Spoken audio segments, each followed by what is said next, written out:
తెలంగాణలో కొత్తగా ఎన్నికైన ఎమ్మెల్సీలు ఇవాళ ప్రమాణ స్వీకారం చేయనున్నారు. రాష్ట్రంలో ఖాళీ అయిన 8 ఎమ్మెల్సీ స్థానాల్లో కొత్త సభ్యులు ఎన్నికయ్యారు. వీరిలో ఎమ్మెల్యే కోటా 5, ఉపాధ్యాయ కోటాలో 2, గ్రాడ్యుయేట్ కోటాలో 1 ఎమ్మెల్సీలుగా ఎన్నికయ్యారు. ఎమ్మెల్యే కోటాలో ఎన్నికైన కాంగ్రెస్ సభ్యులు అద్దంకి దయాకర్, విజయశాంతి, శంకర్ నాయక్, సిపిఐ సభ్యుడు నెల్లికంటి సత్యం, బీఆర్ఎస్ సభ్యుడు దాసోజు శ్రవంతో పాటు కరీంనగర్, మెదక్, నిజామాబాద్, ఆదిలాబాద్ ఉపాధ్యాయ నియోజకవర్గ ఎన్నికల్లో గెలుపొందిన బీజేపీ ఎమ్మెల్సీ కొమురయ్య, ఉమ్మడి కరీంనగర్, ఆదిలాబాద్, నిజామాబాద్, మెదక్ పట్టభద్రుల నియోజకవర్గం ఎమ్మెల్సీ ఎన్నికల్లో గెలుపొందిన బీజేపీ అభ్యర్థి అంజిరెడ్డి, నల్లగొండ, ఖమ్మం, వరంగల్ టీచర్స్ ఎమ్మెల్సీ శ్రీపాల్ రెడ్డి ప్రమాణ స్వీకారం చేయనున్నారు.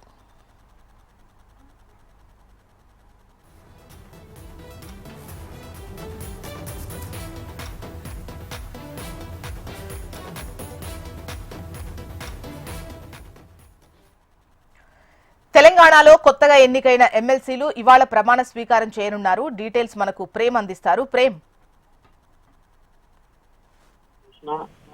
ఏదైతే కొత్తగా ఎన్నికబడినటువంటి ఎమ్మెల్సీలంతా కూడా మరికొద్ది సేపట్లో ప్రమాణ స్వీకారం చేయబోతున్నారు. ఈ రోజు మంచి రోజు అవడంతో ఎమ్మెల్సీలంతా ఈ రోజు ప్రమాణ స్వీకార కార్యక్రమాన్ని ఏర్పాటు చేసుకున్నారు. దాంట్లో మొదటగా ఎమ్మెల్సీలు సెంట్రార్ దగ్గర ఉన్నటువంటి అమరవీరుల స్థూపానికి నివాళి అర్పిస్తారు. నివాళి అర్పించిన తర్వాత 9:30కు శ్రీపాల్ రెడ్డి ఎమ్మెల్సీగా ప్రమాణ స్వీకారం చేస్తారు. ఆ తర్వాత ఇటు అంజిరెడ్డి, మల్క కొమురయ్య ఇద్దరు కూడా 10:30 ఆ ప్రాంతంలో మండలిలో ప్రమాణ స్వీకారం చేయబోతున్నారు. మరోవైపు విజయశాంతి 12:30కు, అద్దంకి దయాకర్ 11:30కు, నెల్లికంటి సత్యం, శంకర్ నాయక్ ఇద్దరు కూడా 11:30కు అయితే ప్రమాణ స్వీకారం చేయబోతున్నారు. మొత్తంగా 9:30 నుంచి 12:30 వరకు ఎమ్మెల్సీలుగా ఏదైతే కొత్తగా ఎన్నుకోబడినటువంటి ఎమ్మెల్సీలంతా కూడా 7 విజయశాంతి, అద్దంకి దయాకర్, నెల్లికంటి సత్యం, శంకర్ నాయక్, అంజిరెడ్డి, మల్క కొమురయ్య, శ్రీపాల్ రెడ్డి వీరంతా కూడా ఎమ్మెల్సీలుగా ప్రమాణ స్వీకారం చేయబోతున్నారు. రైట్ ప్రేమ్.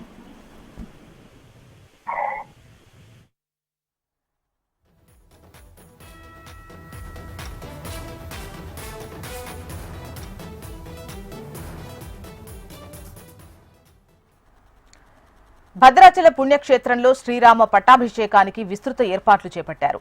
రాములోరి కళ్యాణోత్సవం నిర్వహించిన మిథిలా స్టేడియంలో శ్రీరామ పట్టాభిషేక ఘట్టం నిర్వహించనున్నారు. తెలంగాణ గవర్నర్ జిష్ణుదేవ్ వర్మ స్వామి అమ్మవార్లకు పట్టు వస్త్రాలు సమర్పించనున్నారు. జిల్లా కలెక్టర్, ఎస్పీ, ఆలయ ఈవో ఏర్పాట్లు పర్యవేక్షించారు. పట్టాభిషేక మహోత్సవానికి తరలివచ్చే భక్తులకు ఎటువంటి ఇబ్బందులు కలగకుండా చర్యలు తీసుకుంటున్నారు.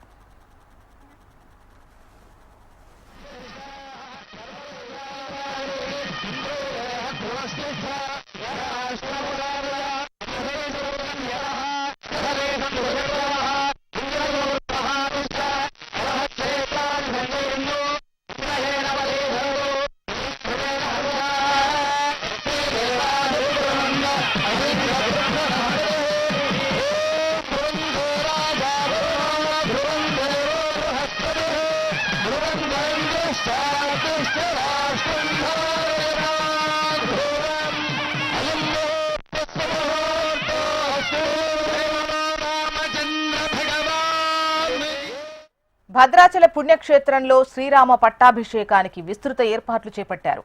రాములోరి కళ్యాణోత్సవం నిర్వహించిన మిథిలా స్టేడియంలో శ్రీరామ పట్టాభిషేక ఘట్టం నిర్వహించనున్నారు. తెలంగాణ గవర్నర్ జిష్ణుదేవ్ వర్మ స్వామి అమ్మవార్లకు పట్టు వస్త్రాలు సమర్పించనున్నారు. జిల్లా కలెక్టర్, ఎస్పీ, ఆలయ ఈవో ఏర్పాట్లు సమీక్షించారు.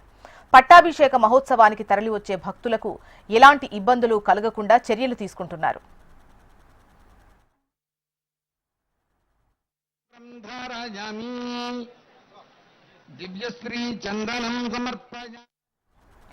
భద్రాచల పుణ్యక్షేత్రంలో శ్రీరామ పట్టాభిషేకానికి విస్తృత ఏర్పాట్లు చేపట్టారు.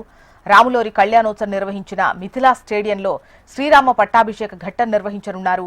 డీటెయిల్స్ మనకు రవికిరణ్ అందిస్తారు. రవికిరణ్, ఏర్పాట్లు ఎలా ఉన్నాయి? భద్రాద్రి కొత్తగూడెం జిల్లా భద్రాచలం శ్రీ సీతారామచంద్ర స్వామి ఆలయంలో నేడు రామయ్యకు పట్టాభిషేక కార్యక్రమం కలదు. దీనికి సంబంధించిన ఏర్పాట్లు అయితే ఇప్పటికే పూర్తయ్యాయి. ఉదయం 10:30 నుండి 12:30 వరకు కూడా కళ్యాణ మండపంలో అభిషేక మహోత్సవం కార్యక్రమం జరుగుతుంది.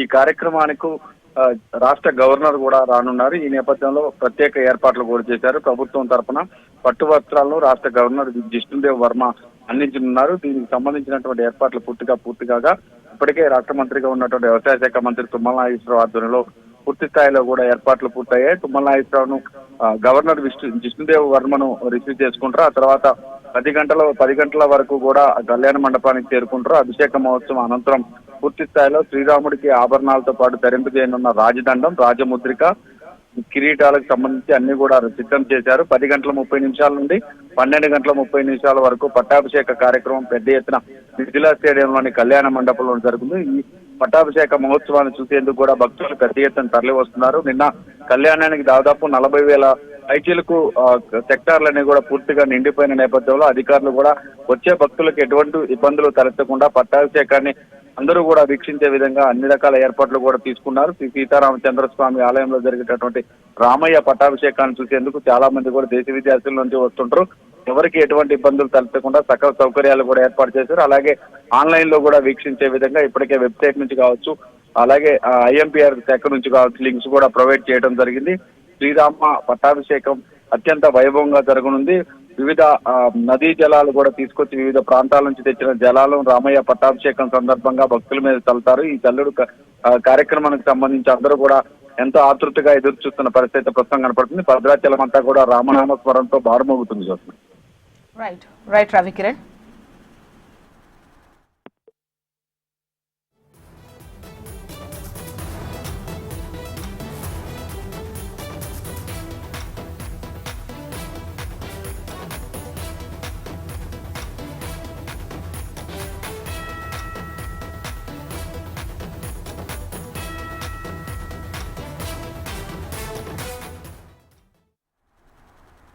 కేంద్ర ప్రభుత్వం ఆమోదించిన వక్ఫ్ సవరణ బిల్లుపై నేడు ప్రతిపక్ష పార్టీలు సుప్రీంకోర్టులో పిటిషన్ దాఖలు చేయనున్నాయి.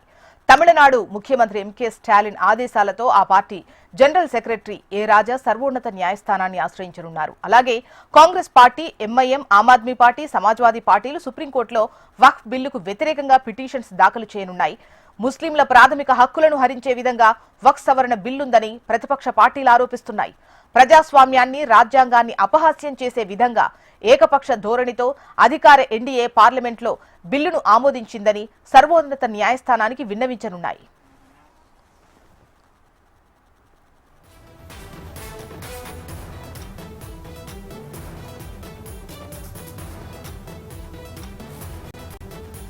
కేంద్ర ప్రభుత్వం ఆమోదించిన వక్ఫ్ సవరణ బిల్లుపై ఇవాళ ప్రతిపక్ష పార్టీలు సుప్రీంకోర్టులో పిటిషన్ దాఖలు చేయనున్నట్లుగా తెలుస్తోంది. డీటెయిల్స్ మనకు రామకృష్ణ అందిస్తారు. రామకృష్ణ, ఈ రోజు కేంద్ర ప్రభుత్వం పార్లమెంట్ లో ఆమోదించిన వక్ఫ్ సవరణ బిల్లుపై ఈ రోజు ప్రతిపక్ష పార్టీలన్నీ కూడా కలిసి సర్వోన్నత న్యాయస్థానాన్ని ఆశ్రయించబోతున్నాయి. మరి ప్రతిపక్ష పార్టీలు ఏవైతే బిల్లులో కొన్ని ప్రతిపాదనలు చేశారో వాటన్నిటి కూడా అమలు చేయలేదు. ఈ నేపథ్యంలో ఇక ప్రతిపక్ష పార్టీలు సర్వోన్నత న్యాయస్థానాన్ని ఆశ్రయించడం తప్ప వేరే మార్గం లేదని భావించాయి. తమిళనాడు ముఖ్యమంత్రి డిఎంకే నేత స్టాలిన్ నేతృత్వంలో అన్ని పార్టీలు, కాంగ్రెస్ పార్టీ, అలాగే సమాజ్వాదీ, ఎంఐఎం, ఆమ్ ఆద్మీ పార్టీ నేతలందరూ కూడా సర్వోన్నత న్యాయస్థానంలో ఈరోజు పిటిషన్ వేదిగా దాఖలు చేయబోతున్నారు. మరి దాఖలు చేసిన పిటిషన్ నేపథ్యంలో ముస్లింలకు అన్యాయం జరగకుండా చూడాలి, ముస్లింలకు ఈ బిల్లు వల్ల చాలా నష్టం జరిగే అవకాశం ఉందని చెప్పేసి కూడా వాదించబోతున్నారు. ఇప్పటికే పార్లమెంట్ లో తమ గళాన్ని వినిపించినప్పటికీ కూడా ఇక ఎలాంటి ప్రయోజనం లేకుండా పోయింది. కేంద్ర ప్రభుత్వం నిరంకుశంగా ఈ బిల్లుని ఆమోదించింది. మరి ఈ నేపథ్యంలో బిల్లు ఆమోదాన్ని వ్యతిరేకిస్తున్నాయి ఇటు Congress party, Aam Aadmi party, MIM, అలాగే టీఎంసీ. ఈ బిల్లు ముస్లింలకు టోటల్ గా వాళ్ళ హక్కులను కాలరాసే విధంగా ఉన్నాయి. మరి కాబట్టి ఈ బిల్లు విషయంలో కేంద్రం తీసుకున్న నిర్ణయం తప్పు కాబట్టి సర్వోన్నత న్యాయస్థానం న్యాయం చేయాలి అని చెప్పేసి కూడా ప్రతిపక్ష పార్టీలన్నీ కోరుతున్నాయి. ఈ నేపథ్యంలో పిటిషన్ ఈ రోజు సుప్రీంకోర్టుకు వస్తుంది. మరి సుప్రీంకోర్టు దీని మీద ఎలా స్పందిస్తుందో చూడాలి. Right Ramakrishna.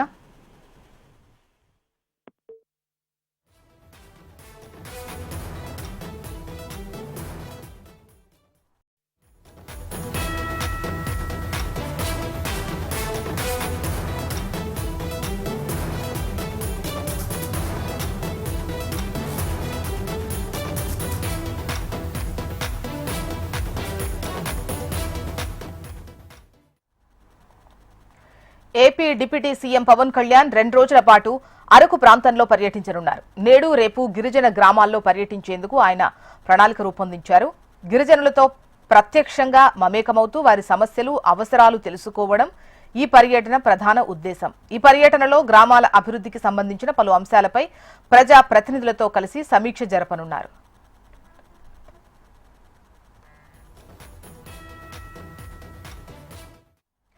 AP deputy CM Pawan Kalyan 2 రోజుల పాటు అరకు ప్రాంతంలో పర్యటించనున్నారు. ఇవాళ రేపు గిరిజన గ్రామాల్లో డిప్యూటీ సీఎం పర్యటించబోతున్నారు. అయితే గిరిజనులతో ప్రత్యక్షంగా మమేకమవుతూ వారి సమస్యలు, అవసరాలు తెలుసుకోవడం ఈ పర్యటన ప్రధాన ఉద్దేశం. డీటెయిల్స్ మనకు అనురాధ అందిస్తారు. అనురాధ, జ్యోత్స్న, ప్రస్తుతం డిప్యూటీ సీఎం పవన్ కళ్యాణ్ విశాఖపట్నం చేరుకున్నారు. నేడు రేపు కూడా ఉమ్మడి విశాఖ జిల్లాల్లో అంటే అల్లూరు సీతారామరాజు జిల్లాతో పాటు విశాఖపట్నంలో కూడా ఆయన పర్యటించనున్నారు. ఇందుకు సంబంధించి ఇప్పటికే విశాఖ ఎయిర్పోర్ట్కు చేరుకుని రోడ్డు మార్గం ద్వారా అరకు ప్రయాణం ప్రస్తుతం చేస్తూ ఉన్నారు. అయితే దీనికి సంబంధించి డుమ్రిగూడకు ఆయన ఉదయం 11:30కి చేరుకుంటారు. డుమ్రిగూడలో ఆయన మొదట అక్కడ గిరిజన గ్రామాలని సందర్శిస్తారు. ఆ తర్వాత గిరిజనులతో మమేకమవుతూ వాళ్ళ యొక్క సమస్యల్ని తెలుసుకుని తర్వాత అడవి బాట కార్యక్రమానికి సంబంధించి రోడ్ల శంకుస్థాపనలు చేస్తారు. అలాగే రోడ్లకు సంబంధించి పూర్తయిన వాటిని ఇనాగ్రేట్ కూడా చేస్తారు. ఆ తదుపరి అక్కడ ఏర్పాటు చేసిన ప్రభుత్వ పాఠశాలలో కొంతమంది నాయకులతోని అలాగే స్థానిక గిరిజనులతోని కూడా సమావేశం అవుతారు. అనంతరం బహిరంగ సభలో పాల్గొంటారు. ఆ తర్వాత ఈవినింగ్ సూర్యవందనం కార్యక్రమాన్ని అక్కడ ఏర్పాటు చేయడం జరిగింది. భారీగా ఒక రికార్డు కోసం దాదాపుగా 20,000 మంది విద్యార్థులతో అక్కడ సూర్య నమస్కారాల కార్యక్రమం జరుగుతుంది. అందులో డిప్యూటీ సీఎం పాల్గొంటారు. ఆ తదుపరి ఆయన ఏదైతే రిజర్వ్డ్ షెడ్యూల్ ఉంటుందో షెడ్యూల్ ప్రకారం రిజర్వ్డ్ కార్యక్రమాల్లో పాల్గొంటారు.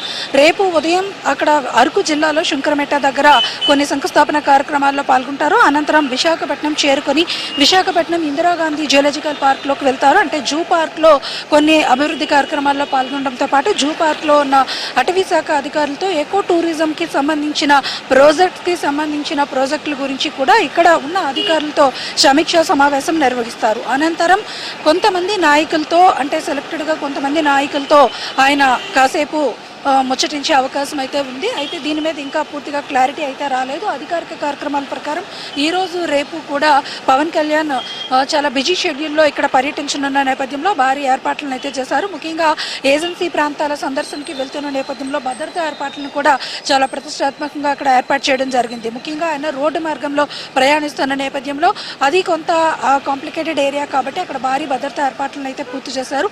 ఈ రోజంతా కూడా ఆయన అరకు, అల్లూరి జిల్లాలో డుమ్రిగూడ ప్రాంతంతో పాటు పెదపాడు గ్రామం దగ్గర కూడా ఉండి గిరిజనులతో ఆయన మాట్లాడిన తర్వాత తదుపరి కార్యక్రమాలు ఏమున్నాయో అవన్నీ కూడా ఫాలో అవుతూ వస్తారు. రేపు విశాఖ చేరుకున్న తర్వాత ఇక్కడ అధికారులతో సమీక్షా సమావేశం నిర్వహించి అనంతరం ఆయన ఆ నాయకులతో కూడా కొంతసేపు కలిసి ఉత్తరాంధ్రలో ఉన్న కీలకమైన నేతలతో భేటీ అయ్యే అవకాశం అయితే మాత్రం కనిపిస్తుంది. ఒకవైపు జీవీఎంసీ సంబంధించిన మేయర్ అవిశ్వాస తీర్మానానికి సంబంధించి ఇక్కడ నేతలు ఆయన్ని కలిసి కొంత దశాదిశ తీసుకునే ప్రయత్నం చేయాల్సిన ఉంది అని షెడ్యూల్ అయితే ఉంది అని చెప్తా ఉన్నారు. అయితే అది ఇంకా అధికారికంగా ధృవీకరించలేదు.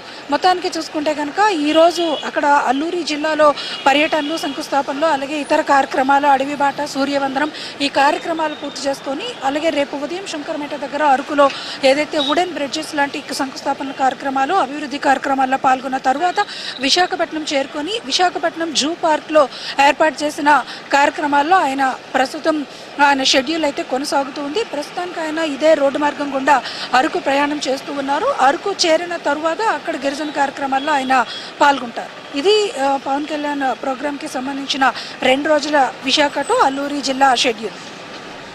రైట్ అనురాధ.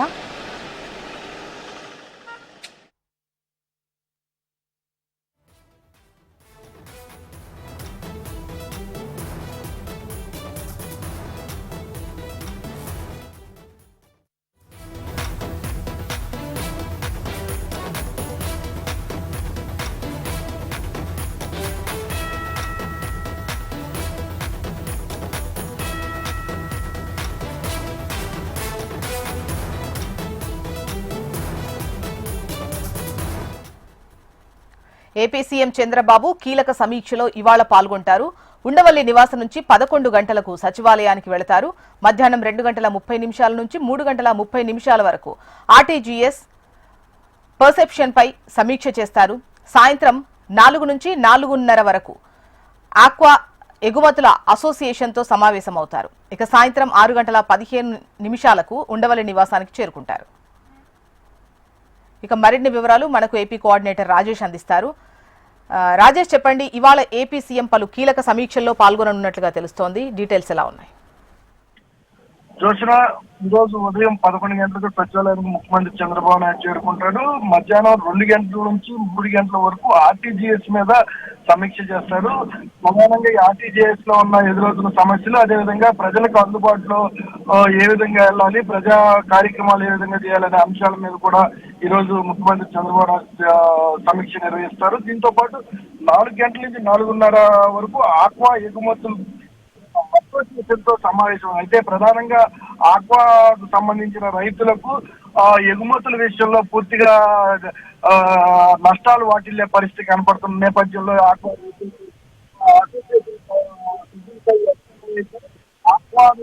ఇబ్బంది లేకుండా ఆక్వా రైతాంగానికి ముందుకు తీసుకెళ్లే దిశగా ఏ విధమైన ప్రణాళికలు ఉపయోగిస్తే, ఏ విధంగా నిర్ణయాలు తీసుకుంటే ముందుకు వెళ్ళొచ్చు, ఆక్వా రైతులు ఇబ్బంది పడకుండా క్షేమంగా ఆక్వా సాగు ఎలా చేయవచ్చు అనే అంశాల మీద కూడా ఈ రోజు ముఖ్యమంత్రి చంద్రబాబు నాయుడు వాళ్ళతో సుదీర్ఘంగా చర్చిస్తారు. ప్రధానంగా రాష్ట్రంలో కీలకమైన అంశాలు, అదేవిధంగా ఆక్వా రంగం గడిచిన 15 రోజుల నుంచి ఆక్వా రైతులు డీలాపడటం, ఆక్వా సాగు సరైన గిట్టుబాటు ధర లేకపోవటం, ఇది ఎదురైన సమస్యలతో ఆక్వా సాగు చేసిన పంటను ఎగుమతులకి ఎక్స్పోర్ట్ చేసేదానికి కూడా సరైన గిట్టుబాటు ధర ఆగిపోవడంతో గడిచిన 4-5 రోజుల నుంచి చూసుకుంటే ఆక్వా ఎగుమతులు పూర్తిగా ఆగిపోయినాయి. ఈ నేపథ్యంలో ఎక్కడా కూడా ఆక్వా రైతులకి ఇబ్బందులు ఎదురవకుండా తోడ్పాటు అవుతుందనేసి పూర్తిగా ఆక్వా రైతులు అసోసియేషన్ నమ్ముతున్నారు. అయితే ప్రధానంగా ఈ ఆక్వా సంబంధించిన మీటింగ్ పెడతానికి కూడా ఉద్దేశం ఏంటంటే, గడిచిన వారం రోజుల నుంచి చూసుకుంటే రోజు రోజుకి ఆక్వా సాగుకి సంబంధించిన రేట్లు దిగుబడి అయితే ఎక్కువగా ఉన్నప్పటికీ కూడా సరైన గిట్టుబాటు ధర లేకపోవడంతో ఇబ్బంది వాటిల్లే పరిస్థితుంది. వీటన్నిటిని అధిగమించడానికి ఈ సమీక్ష నిర్వహిస్తున్నారు. రైట్ రాజేష్.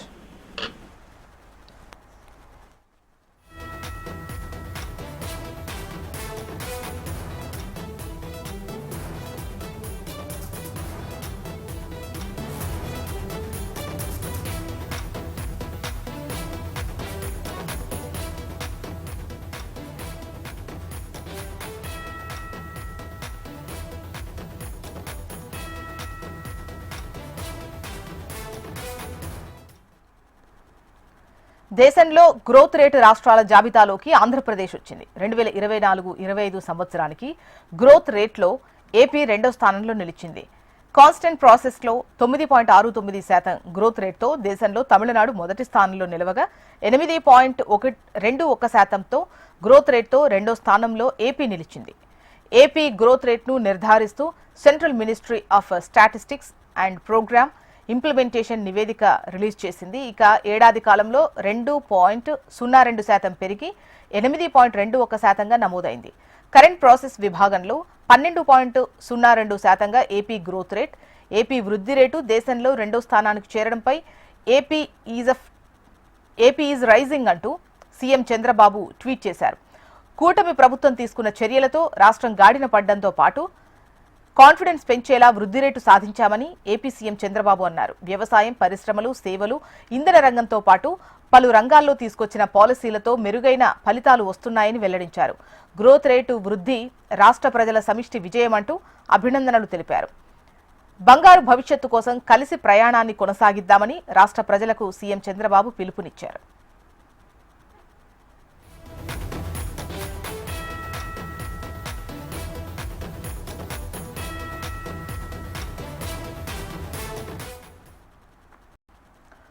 నంద్యాల జిల్లా శ్రీశైలంలో ఈ నెల 15న శ్రీ భ్రమరాంబికాదేవి అమ్మవారికి వార్షిక కుంభోత్సవం జరగనుంది. ఈ కుంభోత్సవ ఏర్పాట్లపై అధికారులతో ఆలయ ఈవో శ్రీనివాసరావు సమన్వయ సమావేశం పరిపాలనా భవనంలో నిర్వహించారు.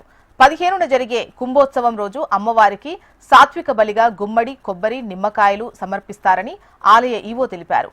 క్షేత్రంలో జీవహింస నిషిద్ధం కారణంగా జంతు, పక్షు బలులు జరగకుండా పటిష్ట బందోబస్తు ఏర్పాటు చేయాలని దేవస్థానం అధికారులకు సిబ్బందికి ఆదేశాలు జారీ చేశారు. అమ్మవారి కుంభోత్సవ దర్శనానికి ఇబ్బందులు జరగకుండా అధికారులు అన్ని ఏర్పాట్లు చేశారు.